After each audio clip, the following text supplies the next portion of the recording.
রাষ্ট্রপতি পদে বিএনপি মনোনীত মির্জা ফখরুল ইসলাম আলমগীর এবং ১১ দলীয় ঐক্য অলি আহমদের মনোনয়নপত্র বৈধ ঘোষণা করা হয়েছে।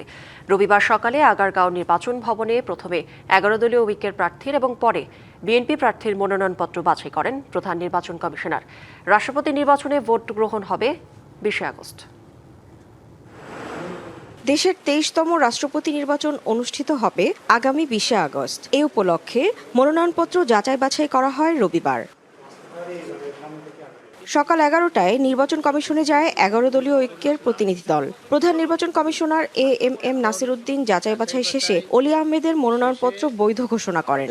আগামী রাষ্ট্রপতি নির্বাচনের জন্য ডক্টর অলি আহমেদ বীর বিক্রমের মনোনয়নপত্রটি সঠিক হিসাবে পাওয়া গেছে, বৈধ প্রার্থী হিসাবে ঘোষিত হয়েছেন এবং আমরা ইনশাআল্লাহ ১১ দলের পক্ষ থেকে নির্বাচনে অংশগ্রহণ করব। এরপর দুপুর ১২টার দিকে কমিশনে যান বিএনপির প্রতিনিধিরা। মনোনয়ন যাচাই বাছাইয়ের প্রক্রিয়া শেষে দলটির প্রার্থী মির্জা ফখরুল ইসলাম আলমগীরের মনোনয়নপত্র বৈধ ঘোষণা করা হয়। তো আপনাদেরকে আনন্দের সাথে জানাচ্ছি যে আমাদের প্রার্থী মির্জা ফখরুল ইসলাম আলমগীর ২৩তম বাংলাদেশের রাষ্ট্রপতি নির্বাচনের প্রার্থী হিসেবে বৈধ ঘোষিত হয়েছেন। নির্বাচন কমিশন সচিব জানান ১৮ই আগস্ট বিকেল ৪টা পর্যন্ত মনোনয়ন প্রত্যাহার করা যাবে।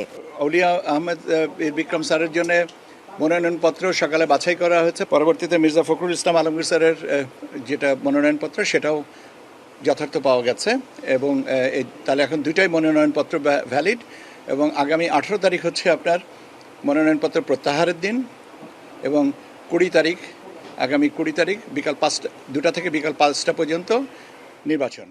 ২০ আগস্ট জাতীয় সংসদ ভবনে ৩৪৯ সদস্যের ভোটে নির্বাচিত হবে দেশের পরবর্তী রাষ্ট্রপতি। এই হচ্ছে আমার কাছে আপনাদের জন্য এই মুহূর্তে দেওয়া খবর। Humaira Faruqui, DBC news, Dhaka. নগদ নিয়ে এলো হার না মানা হার অফার। সর্বনিম্ন ১০,০০০ টাকা রেমিটেন্স নগদে পাঠালে থাকছে স্বর্ণের হার জেতার সুযোগ।